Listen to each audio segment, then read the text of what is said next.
How to show up confidently on camera, I'm still learning that. I know that sounds strange. I have no problem doing TV.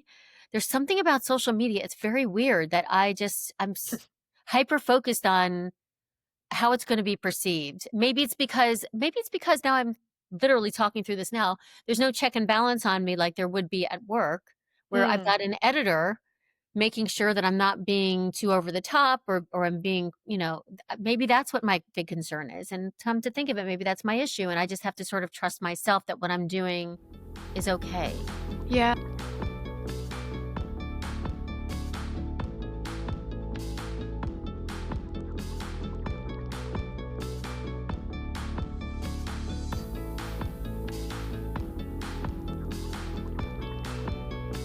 I'm Jamie Maglietta. I have been so pumped to start this podcast.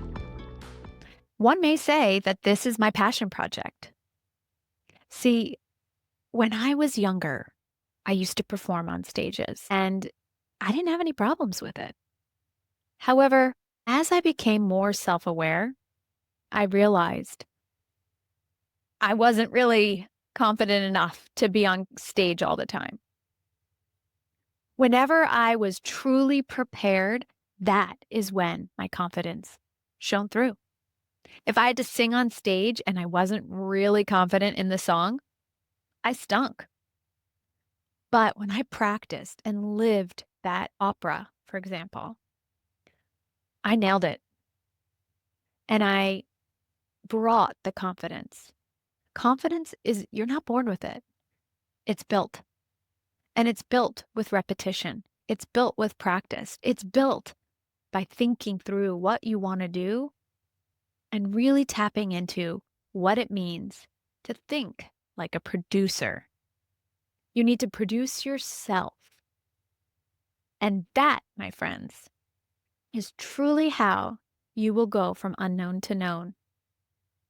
And this podcast is meant to help you overcome those hurdles you may have, either personally or mentally, because mindset is a challenge. So I'm tapping my network to help you. Professionals who are on camera, influencers, podcasters. I'm tapping all my friends and I'm asking them to show up for you. If you're enjoying this podcast, do follow us on your podcasting platform of choice. If you're watching us on YouTube, I hope you'll subscribe and comment. Reviews are also great. So like this video and leave a comment. That'd be great. And if you have ideas, send them my way. I'm also using YouTube as a way to teach you about the technical things. So I have another podcast where I help you think like a producer by breaking down podcasts so that you get a better understanding of what it takes to really show up in today's media. I also offer advice and suggestions on equipment. So if you don't know what lights to buy, check out my Amazon storefront. The link is in this description as well as on my YouTube channel. And I provide inspiration on my YouTube channel, little tips and tricks to help you. I'll also offer bonuses on this podcast, bonus episodes where I use my producer voice, the voice I would use in the control room to keep everybody calm when there was breaking news. And I will be that voice for you, whether you're struggling to get up on a stage or being held back because you don't feel like you look right and you don't want to be on social media. I will be that voice pushing you to keep going. I'm really glad you're with us today because today's guest is a friend of mine. She is a inspiration. I am reading her book now, but when we interviewed, I hadn't read her book. So I wanted to make sure I rewrote this intro to her. Alison Kosik. That's our guest today. She's known as a business correspondent and national news anchor, but she's also becoming known as an advocate for women with her book, What's Up with Women and Money. She's offering cautionary tales to help women like you take control and manage their money, your finances. What I love about the book is she weaves her personal story into it. I'm fascinated by the fact that Alison was reporting business news while she was struggling with her own personal finances at home. She left it all up to her husband, and I'll let her explain and share her story, but it's incredible to hear. And you may be in the same boat where you give your husband all the responsibilities and then you get cut out of knowing how to run your home financially. So she shares that, and it's absolutely incredible to hear. I've known her for many years. And, when I produced an early morning show on CNN, she would pop up and give the morning update from the opening bell. She was always ready for her hit, no matter what was going on at home. She would have ideas, hooks, and ways to help you navigate the financial industry. Every day, she was always readily available. And she overcame all she needed to do every single time to show up. Like myself, Alison left CNN and she now works at ABC. So you can find her there. So I really enjoyed being a part of that process. And I remember her asking me about the cover and the colors. And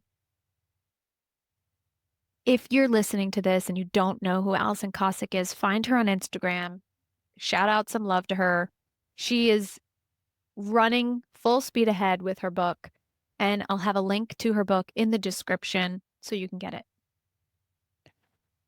And I've built out frameworks to really organize all of my thoughts to help you consistently grow as you're consuming this course. I know I have a book in me next, but that book, I think I'd want it to be like Alison's, where I'm incorporating interviews. I love that you get to hear from celebrities like Jessica Alba and how she navigates the business being an entrepreneur. So, without further interruption, here's my conversation with Alison Kosik. I'm so excited to be here. And by the way, I'm a huge champion of yours. Thank you. You know, since leaving CNN, my children have really enjoyed watching you on the Alexa because we cut cable in 2022 and that was their cable. And my son loves seeing you pop up on ABC News, Good Morning America First Look. You'll show up as an anchor reporter and he now knows your voice. He'll be like, "Isn't that your friend?" I'm like, "She's so cute." I love that. And, it just shows how there are different audiences for different networks. So true. And I see that this younger, like my son's, he's 10. This younger generation, they're turning to their devices for Mhm. the news Right. and not to the television, which I find fascinating. My kids are doing that too. I've got two kids, 20 and 22, and they get pretty much all their news online. I've pretty much taught them, hopefully, that they need to check and recheck their sources and where to get their news from, and to understand that influencers don't always know the journalistic ethics of getting the story out.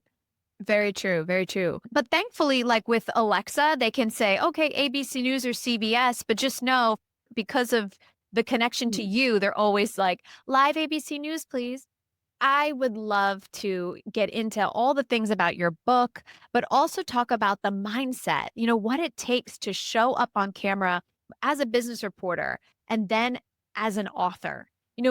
I remember it being a struggle, that pivot to, okay, now I'm the expert. I'm not reporting on the news. I have my own expertise to share. So I want to make sure we tap into that.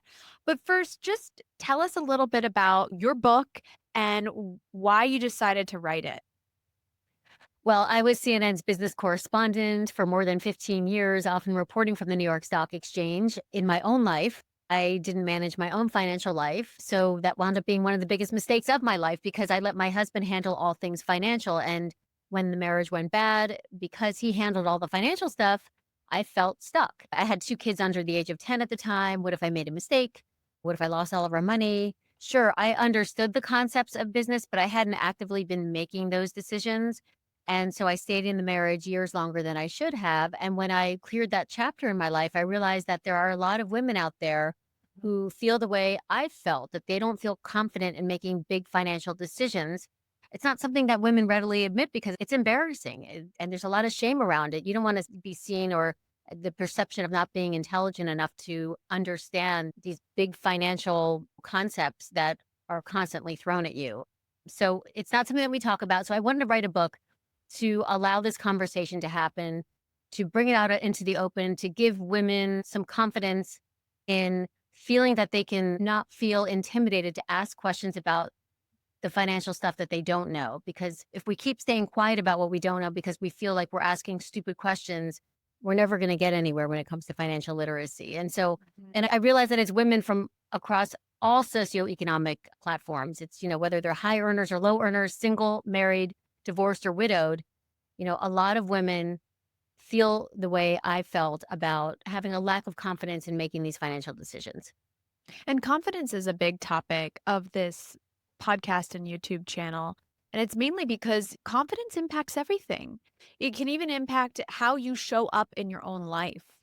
And when you look back and you reflect on that time where, you're on air doing business news and at home you're not really managing like your business, did you ever feel like there was a moment where you chose not to or maybe a reason why you chose not to be involved? Yeah, I mean, it was sort of decided at the beginning of our marriage, or it sort of morphed into that I was Yeah. just really, really busy with work, with the Mhm. kids. And I knew that my husband, he got it. He's really good at this stuff. I thought that I wasn't good at this stuff. And I was like, he's good at it. I trust him. So I let him do all of it. And Mhm. thankfully, he is good at it. And he was good at it. And he didn't do something reckless and crazy with our money. But that's even a dangerous situation to be in because it doesn't last forever. Life is blissful now, but the good times, they can't last forever. And inevitably, something will come up, and you really just have to be involved. And whether he's good at it or not.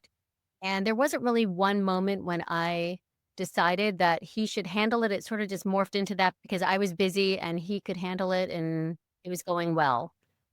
And I mean, I can relate when it comes to my own finances at home. My husband, he's more in accounting, like he does that. So it's like, okay, well, you might as well do it. I'm busy. I got too much else going on. And I'm sure many people listening may be feeling the same way. Like, but you need to embrace this side of your life so that you can have more of a stake in your decision making. And Allison's Yeah. book is going to help give you some ideas and tips and tricks and help you figure out what you need to do to get yourself situated. You've said that you've written this book, for women, and I was just wondering, have you felt a movement at all? Like, have you felt community coming together around your book? I think, first of all, there are a lot of books out there on financial literacy. The Yeah. difference with my book and why I wrote it was because I didn't feel like it was out there. And how is it different? It's not just the tips and mechanics on financial literacy. While that's super important, Yep. I felt like there wasn't a confidence component that when I needed a book like this, I didn't see it out there because yes, it gave me the tips on how to invest and how to budget and all that. But I didn't feel like I had the confidence to make big investing decisions. And so what my book does is it build confidence into I sort of weave it into the book, not just through how I write it, but also through the interviews I do in them. I do these interviews of cautionary tales of what can go wrong if you aren't fully involved in your financial life. I also have inspirational tales with a lot of celebrities, their money stories. They're people too. And so that's helpful too. So it's sort of I'm sort of make that community in the book as well to show that you're not alone in feeling the way you do. But also those cautionary tales are the real shocking ones that really hopefully incentivize the reader to get involved in her financial life. Is there a cautionary tale that you love most, like from the book, that you're like, this seems to resonate most with people? Or, when I wrote this, I felt like, wow, I really wish I had heard this before. There are a lot of these women I did these interviews on the phone, and a lot of them were literally sobbing to me. They were crying. They were ashamed. They were regretful. I cried with them, and it felt Mhm. terrible. I mean, I can run through a few of them very quickly. One woman who's in the venture capital space in her 50s didn't even know what an IRA was. venture capital, what is that? She raises money for companies. She helps companies grow, but she wasn't helping her own personal finances grow. Mhm. And here's how she spoke about money. She said, I'm not good at it. It's not my domain. I don't feel confident about it. And so it wasn't until she was maybe in her mid 50s that she just started to think about putting her money in an IRA. And this is someone who's a really badass woman at her job. Another woman with two young kids. I have a chapter on estate planning. She had found out 2 years before that her husband had colon cancer and they hadn't done a will. And he said that the beneficiaries were all set and that he was set with his life insurance because she had pushed him to take out life insurance. But it wasn't until the weekend before his death that they realized they didn't have a will done, and so they called on a Friday to the lawyer and had the paperwork sent over, and they were gonna have the husband sign it that weekend and give the papers over on Monday. He died that Sunday, so Oh, he died without a will. Yet she knew, and he knew that he was sick. They had a 2-year runway, and sadly, what she found out after was he wasn't carrying enough life insurance. She assumed he was. The beneficiaries, she wasn't listed as the beneficiaries in all the account. In fact, his brother was someone who she doesn't have a relationship with. Guess who's going to get all that money? So now she's been out of the workforce for so mhm. many years raising young kids. Now she told me she had to try to get back into the workforce and try to make some money because all the money's going to the brother now, or a lot of it, and the life insurance isn't going to cover enough. So Yes. it's those kinds of cautionary tales that I tell readers because it's not the stuff we think about. When was the last time you checked your beneficiaries on all your accounts? Do Mhm. you know how much debt your family is carrying? Do you know how to pay next month's mortgage if something, God forbid, happens to the person who is paying it? Yeah. And it's interesting, the stories that your book encapsulates, they're very relatable, but they also make you think, huh, I didn't do that. I haven't done that yet. I had surgery and they were putting me under. And when you do this, they say, do you have a living will? Do you have decisions in place that if you were to die, everything's taken care of? And they're asking me all these questions. And I'm like, do I? Mhm. Because my husband is the one who does a lot. So I'm Right. like, "Wait, do we have that? Do I have a living will?" He's like, "No." I'm like, "Maybe we need that."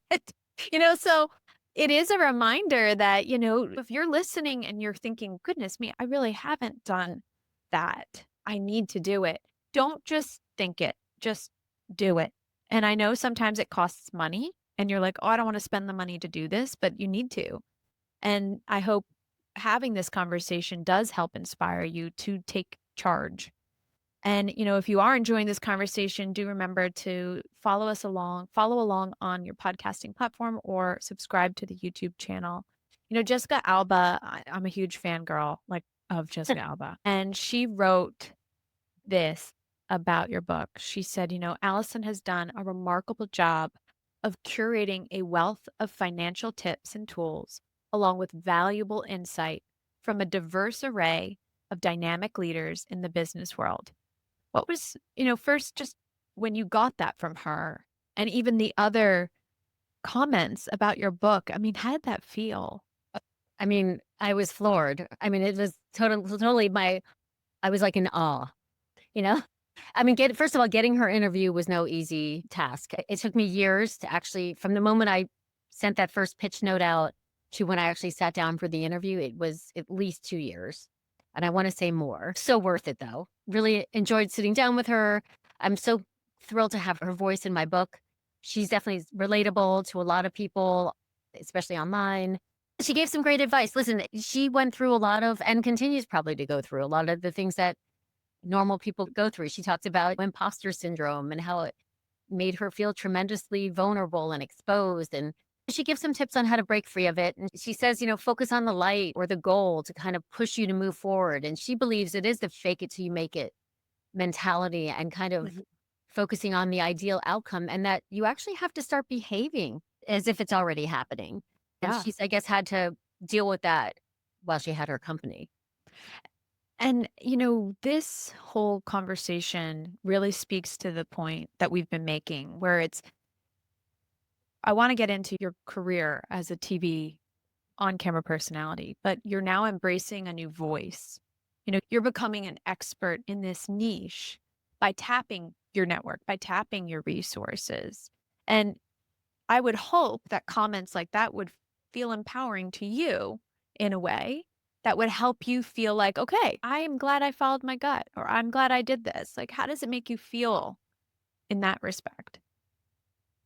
When I thought about writing the book, I was really on the fence about it. Well, first of all, I understood it would be a huge project. So I called up a couple of the New York Times bestselling authors on this topic, financial literacy. And I asked these women, I said, do we need another book on the shelf about this? They're already out there. And they each one said, yes, absolutely. Make it Mm. really easy to understand. I said, "Really, don't people understand this stuff already?" And I had called up a couple or these 2, and they Mhm. said, "No." They said, "People don't understand, they don't admit they don't understand, and you have to make it like you're talking to a kindergartner." I said, "Well, I don't know if I'm gonna do that, but okay." That gave me the justification for writing it. I was like, "If these fantastic women who've written New York Times bestselling books on financial literacy believe that I should write it, I'm gonna do it. They don't know me." And they still said to do it. And so I guess it takes confidence to be able to sit and write a book, but that really was kind of all I needed because I really believed in my idea because I really believed that there wasn't something out there that helped women understand that I think behind all of the financial literacy stuff is just confidence that you can do it. And I wanted to really make that the focus of my book, through these interviews. So I wanted to write it through a journalist lens. And so a lot of research, a lot of interviews, to really use my skills in order to write the book and to make Mhm. it relatable and easy to read and not like you're in the weeds. And that's what I think the main takeaway from this conversation is she had that courage essentially to write the book, the confidence, but there's a mission here. If you hear what she's saying, she was mission driven to get something on the shelves that was easier to understand, that would potentially inspire. Some of the topics in her book, she has where the F is my money going? Like clever headlines, tightening your belt is torture. And I think if you comb through it all, it also represents a lot of what you've probably learned throughout your career in business news, but applying it in a new way too. Right. And also, what, there's also a reality in this that, even the most informed women, we aren't always the most empowered. And sometimes it's impossible to wrap your head around all of it. I mean, talking about being overwhelmed by the sheer amount of information and where to start on financial literacy. Google any one of these topics and Mhm. it's just endless. And you go into a library or a bookstore, there are huge volumes just on estate planning. So when I say I wrote it through a journalist lens, I wrote it like when we write TV stories, we have to make it quick, easy to understand, and that's it. And fun to hear, Mhm. entertaining in some way, shape, or form. There has to be some sort of entertainment value. And so that's how I wrote each and one of these chapters. These topics can be boring, but I was determined to not make it boring. I wanted to make it relatable, and I wanted the reader to walk away with actionable steps after each of these chapters. I'm glad I succeeded. I mean, I feel confident in the fact that I know that if someone just opens the book and is like, "Oh, it's just financial literacy," I say, "Give it a chance. Understand what I've really weaved through these chapters." A lot of Mhm. confidence building and trying to make it fun. And guys, as I mentioned, Allison is really fun and she makes every story fun. And all the years at CNN, montage of Allison on CNN, she's a familiar face. She's built that know, like, and trust, right? And now it's just in a new way. And that's one of the things I keep saying. Like, if you want to be an expert within your field, you need to build up that trust. It's So, but it's Allison, not it's not easy. Yeah. I'm still working in television, but I'm also trying to create something with this book. I don't even know quite what yet, but I just wanna get it out there as a resource, and I don't know what will come beyond that. Getting that community, as you called it earlier, to kind of understand what the book is about takes a minute. I've gotten the women's organizations that finally stop for a second and understand where I'm going with this book, that it is different from just a financial literacy book. They are so excited. I mean, they're like, "Let's get on a Zoom call. Our missions align. Finally, someone understands what we're saying." These analysts and these certified financial planners, they're so excited. They say time and time again, their clients, their female clients, this is a mirror of them. And they say, finally, and let's figure out how we can collab on something. And support, right? It's like that they wanna support it. So that's positive, but you're also kind of you mentioned it a little bit, you're living like a dual life. You have your freelance ABC News, you're, a freelance reporter, anchor, and then you're also an author. How do you navigate this? And when you meet people, do you choose which one to lead with? Like, oh, okay, this person I'm going to be an anchor. Like, how do you navigate this double exist, almost like a double life? I try to manage my time as best as I can. I spend a lot of my days pitching about the book. The days when I'm not working at ABC, I'm literally pitching. I'm trying to pitch women's organizations and organizations to help young people and, young women especially. And it takes a minute because people don't answer their emails or you're ghosted and then you have to it's just like being a reporter. You have to keep following up. And I think the more assertive you are, the more you'll get, or you'll just continue being ghosted. And, guys, what she's saying is also a point we bring up. Like, a producer's mindset is going to help you achieve. And so Allison puts on her journalist, her producer head, her hat, to be like, hey, I need to sell this book. I need to make connections. I'm going to go about this just like a journalist would. I'm going to be consistent. I'm going to be aggressive in my research and finding these people and putting myself out there. And if you are struggling right now to embrace your voice and push out your book, like, realize it takes work, it takes time, and it takes thinking like a producer, like Allison's doing. Yeah, it's its own full-time job in itself. Yeah. So while we've talked about the book, I'm sure there's probably other questions, but I do want to make sure that we talk about the mindset behind just showing up on camera in general. When you reflect back and look at your career, did you always know you wanted to be on camera, or did that just come about?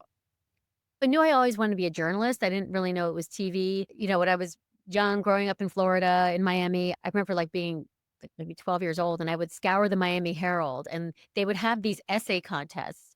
And I would oftentimes look for them and then I would submit my essay. And a lot of times I would win. And I don't know if I won because I was actually a good writer or because no one else took the time to do those tests. I won one time I won, like, this ad because it was about where's your favorite place to work out. I had this full page ad of me working out in the Miami Herald, and then another one, like, I won, like, being the parade as city manager for a day or something like that. It was so funny. But it's strangely enough, that gave me the confidence that maybe I am a writer, like, maybe I can do this. And so in high school, I started writing for the Sun Sentinel a little bit, and then I realized, "Oh, I can put pictures and audio to what I'm writing. That sounds fun." And you watch TV news, you get involved in the entertainment value of it, and I sort of morphed into TV journalism. When you're saying this, it kind of sounds like the beginning of social media, because that's really what a lot of us are doing too in that space. It's like, hey, I'm going to write this. And if people like it, I'm going to keep going and I can add some visuals and I can start building on that. And it does kind of sound like that was, essentially Yeah, part of it. well, what's funny is if you say that, like, as at that age, I didn't care what other people thought. Now I do. I'm like, Mhm. I'm so reticent to put certain things online. I'm afraid of being too funny or being too corny or being Mhm. boring or looking bad. I didn't have any of those thoughts when I was writing those essays. I didn't care. I wish I still had Yeah. that mentality. Maybe that's the solution to every just don't care. Just I don't mean, care. they say that, right? Well, I really enjoy this conversation and I don't want to take up too much of your time. Oh, you're But, fine. are there any other points that you want to bring up about just helping individuals in the financial space, or just trying to show up confidently on camera? Yeah, I think you're onto something. And speaking of social media, Justine Derby, she's a follower on Instagram and she submitted a question for you. And I'm going to play that before we wrap up. Let's get to her question. Here it is. Hi, I'm Justine Derby, Metro Atlanta area realtor with Real Broker. And my question is for Alison Kosik. Allison, I would like to know, as a female entrepreneur in the real estate industry whose income can fluctuate from month to month, where do you suggest someone like me start investing their money? Well, thank you very much for that question. So, I am not a certified financial planner, so I'm not going to act like one here on this podcast. I'm definitely not an expert. I'm learning just like everybody else. But my suggestion to you, if you have that erratic income, I know I have that too. It's hard to kind of budget. What I suggest is, and I suggest this in my book as well, is look at the last year of your income. And if it's been, and if a lot of those jobs that you don't have anymore aren't there in the first half of the year, maybe you look at the last 6 months, but find the 3 months of your lowest estimated monthly income. You're going to average those out. And whatever you come up with, that really is your baseline of the amount of money you're bringing in. And so you're basically coming up with the lowest amount of money that you're bringing in every month, and you try to live off that. And that way you can meet your expenses and not run out of money. And of course, I go into more detail in the book, but that's kind of the quick and dirty of how to do it. Is I you're love that. averaging. You're basically putting averages on how much money's coming in, or putting an average I on think it. that's a really good response. And I hope that, if you're listening to this and you have questions for Alison after this, like send them our way. Or if you have questions for future guests, be sure to message me and send me a video. I would love to include you in the podcast and into the YouTube show. So thank you so much. And then, is there any other last minute thoughts that you want to weave in before we wrap? Yeah, there is actually, because I think that when we think of it as women in financial literacy, and there are things we don't understand and we're embarrassed or ashamed to admit it. And there is a reality that we can thrive at our roles at work, but not see that translate into personal wealth. And it's that disconnect. And that's what really reveals that crucial missing link in financial literacy is the development of self-awareness, which is really essential for building personal wealth. And so you have to be honest with yourself about what you're doing right and doing wrong in your personal financial life. And so have that self-awareness first. Know that you can be great at your role at work, but you may not be great at the financial stuff, but you can get better at it. But you have to be honest with yourself. Yeah. No, that's so true. And guys, remember the link to her book will be in the description. Be sure to get it. Let us know if you get it. Comment on this video. Leave a review if you like the conversation. Follow Alison on Instagram and TikTok. How are we doing over there, Al? Oh, don't even know. I've forgotten that I TikTok. deleted mine and I'm starting over. You deleted yours? I'm starting over. Why would you do that? I made it all about the house because that's Uh-huh. what I started to want to post about. So I just made it all about all the stuff at the house, and I'm starting over on TikTok and a whole new. Well, I'll have to make sure I'm following you on your new handle. Oh, I mean, yes. I haven't gone on TikTok in a long time. I should just take those Instagram videos, right, and just put them onto TikTok. Yeah, That's what I see what happens. I mean, it can't hurt at this. Yeah. All right, everybody. Thank you so much for listening, and I will see you online.